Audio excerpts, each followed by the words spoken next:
Barakatah Yahweh, Barakatah Yahweh Bahasham, Rakahak Wadash, Barakatum. First and foremost, I want to give all praises, glory, and infinite honors to Yahweh, Bahasham, Yahweh. Double honors to the apostles and elders, a great millstone who ruled and teach well.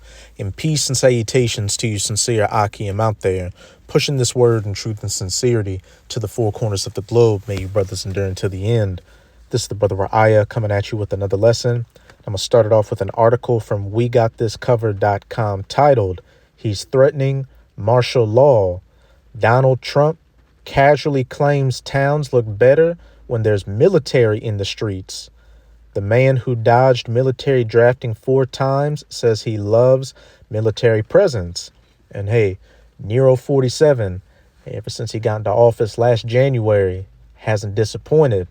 He's going full speed ahead in pushing towards what? A totalitarian, authoritarian police state to bring about, the dictates of the elites, that NWO, where everybody's ultimately going to have micro C-hip implants in them and no rights at all, which brings me to Isaiah chapter 19, verse 4.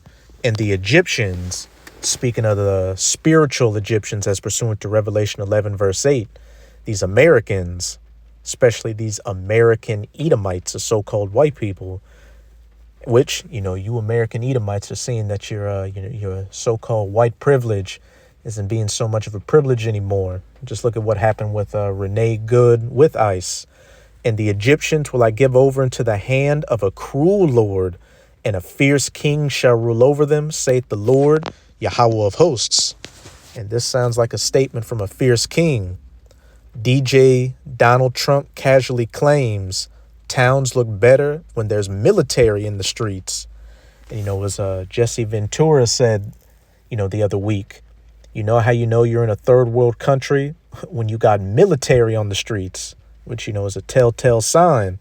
When you got the military roaming around or, any type of, heavily armed, type of law enforcement, the only thing that comes from it is what? Abuses and corruption and people, getting put down with extreme prejudice, which is exactly all the things that are about to transpire on the streets of the United States of America. Nero 47's theatrics have metastasized. His mask of democratic leadership has slipped, and we see a man increasingly comfortable posing as a strong man, as a cruel lord, a fierce king. This week, he openly marketed military presence in American streets as if the United States were an imperial empire. This is exactly what the United States of America is and has always been. He's got the Dunroe Doctrine now, but look at the Monroe Doctrine. What was the emphasis of that? That everything in the Western Hemisphere, especially in Latin, in South America and the Caribbean, was all under the jurisdiction of the United States of America. And then fast forward to today with around 800 and something military bases all across the planet. America for the longest time was able to keep up that veneer of democracy and human rights and all that BS. But now that Esau is losing his power, hey, his gloves off, he's about to show you that he is the devil that the Bible speaks of. And as it says in Revelation 12, verse 12, therefore rejoice ye heavens, and ye that dwell in them. Woe or destruction to the inhabitants of the earth and of the sea. For the devil, that deceiver, Esau Edom, so-called white man, is come down unto you having great wrath, because he knoweth that he hath but a short time. And these elites who are really, running things behind the scenes, see that their time's almost up. The men of the Lord are out preaching this word, and the nation of Israel is, coming back to their identity. The nation of Israel consisting of you so-called Negroes, Latinos, and Native Americans, and calling upon the names of their power, hey, at least with the elect. And as Achior the Ammonite said in Judah chapter 5, when these people call upon their power, there's nothing we can do against them, and great shame will come upon us. These elites know that, so they're doing everything they can to rush forward with their NWO. And between here and getting there, there's going to be a lot of bloodshed, especially in the United States of America. And they got the perfect front man to get this thing popping off.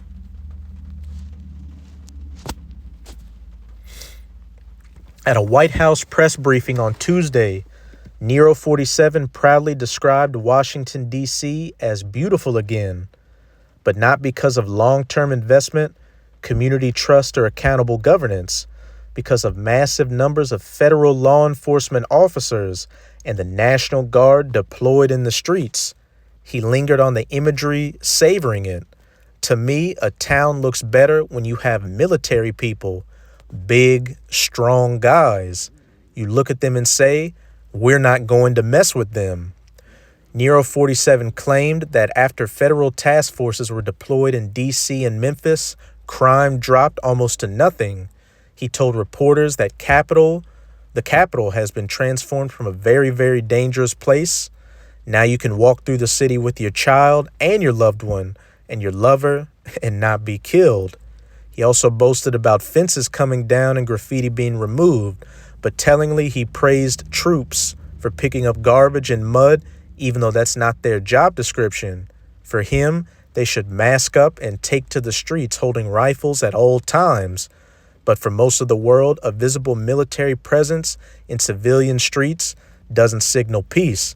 And that's exactly where things are going. And, down here, you've got the National Guard deployed for Mardi Gras coming up.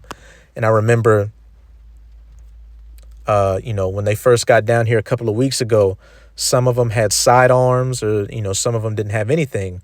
But now they're out with the full rifles. But let's go to the next article.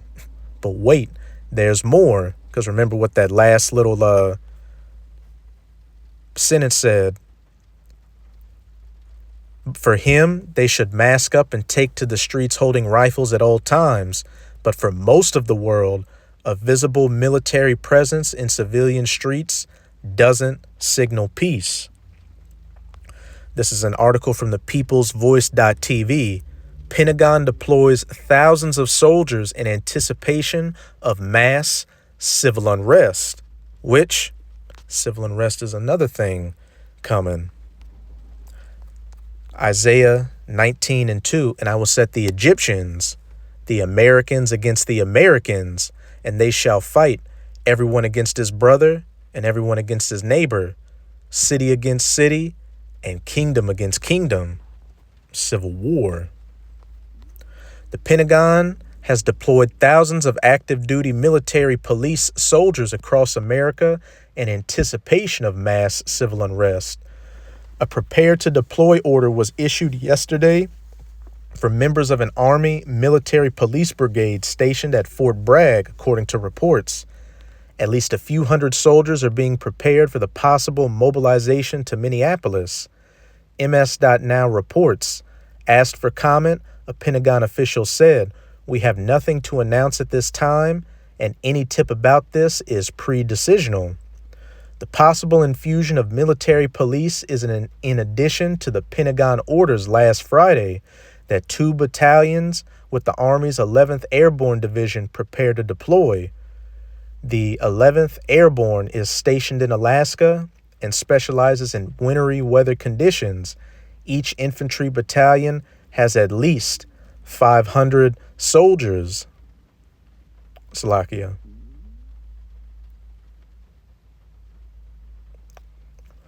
The potential deployment would come as thousands of immigration agents continue to clash with Minnesota residents and protesters in Minneapolis after the deletion of Renee Good by an immigration and customs enforcement officer. And, a few more people have been hit with kinetic devices since that Renee Good situation. And, even up there right now, you've been having off-duty police getting profiled by ICE. So things are getting hot. A military police brigade would have some law enforcement training and typically have experience in providing security, securing routes, and performing crowd control. When Nero 47 deployed about 700 active duty Marines to Los Angeles last summer, they primarily stood guard around federal buildings, including a detention center. If these personnel are deployed in the interior of the United States, they cannot engage in civilian law enforcement unless Nero 47 follows through on his escalating threats to invoke the centuries-old Insurrection Act. The law allows the president to deploy active duty troops in response to a rebellion. And we know rebellions or seditions are coming, and there will be a state of martial law on the streets of America. Whether it be domestic troops that do it or foreign. Information has just come out that a lot of ICE is trained over in the land of Israel by the IDF. And, I've heard some of those ICE agents have dual citizenship. Hey, hence why a lot of them cover up their faces. But, as it said, the Insurrection Act allows the president to deploy active duty troops in response to a rebellion. This is 2 Esdras chapter 15. I'm going to start at verse 16. For there shall be sedition among men. And the definition for sedition is conduct or speech inciting open rebellion against a ruling authority or monarch, which we're seeing a lot of that up in Minnesota right now. And then you've been having a lot of ICE protests popping up all across the country. And like I've been mentioning in several videos before, you had a guy interviewed in the wake of Renee Good's deletion saying, look, we can't wait to the midterms. We got to go from the ballot box to the bullet box. However it gets there, that's the direction things are going in. And invading one another, physical action. They shall not regard their kings nor princes, not regarding those in the government or the authorities that uphold the system. Mayors, governors, senators, the president. Hey, remember the No Kings protests? Or, the authorities that uphold the system, military, police, or even ICE in this instance. And the course of their actions shall stand in their power.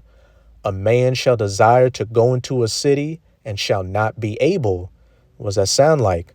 A lockdown, a state of martial law, which very easily come from the Insurrection Act being instituted. But let's jump up to verse 14. Woe to the world and them that dwell therein. Destruction. For the sword in their destruction draweth nigh, and one people shall stand up and fight against another. One political group against another. Conservatives versus liberals. One race against another. Foreigner versus citizen. Citizen versus those in the government or the authorities, like the troops or ICE. And swords in their hands.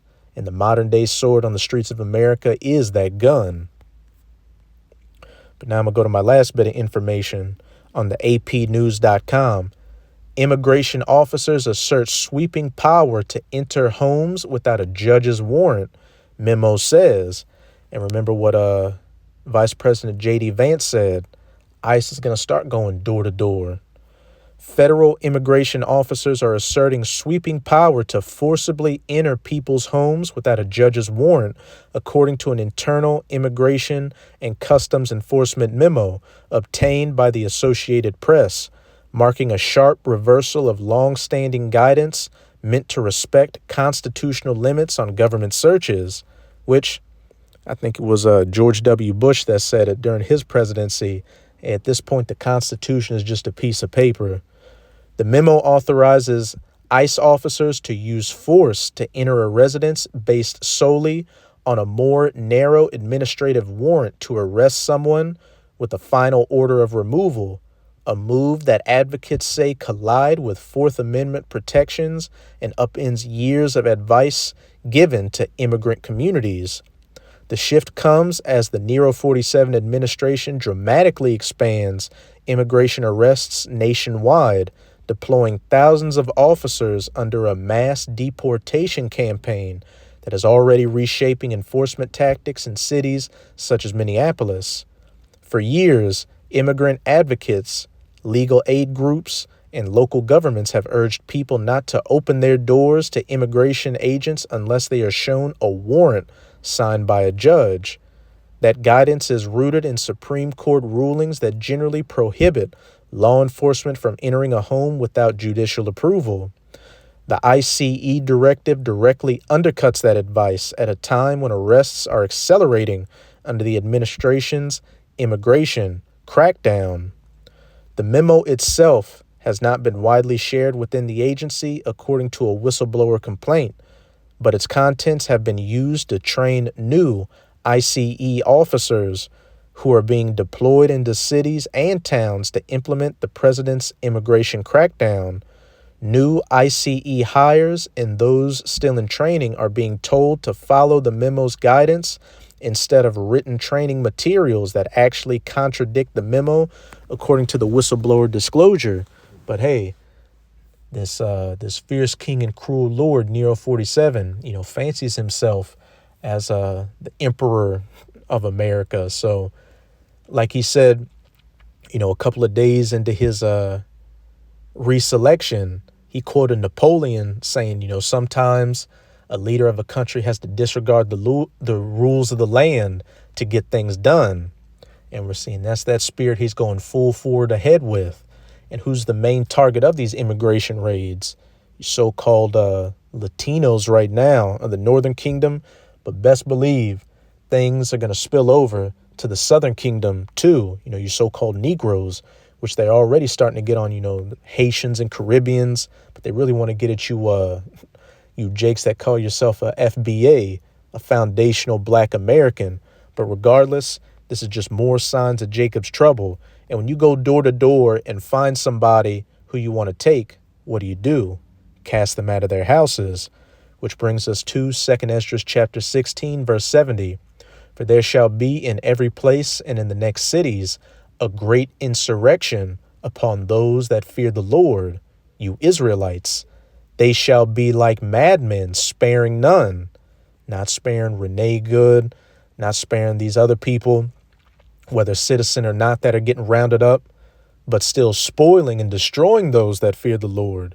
For they shall waste and take away their goods and cast them out of their houses, going door to door, taking you on any pretense, casting you out of your house and sending you to your more often than not final destination. But that's it with this video.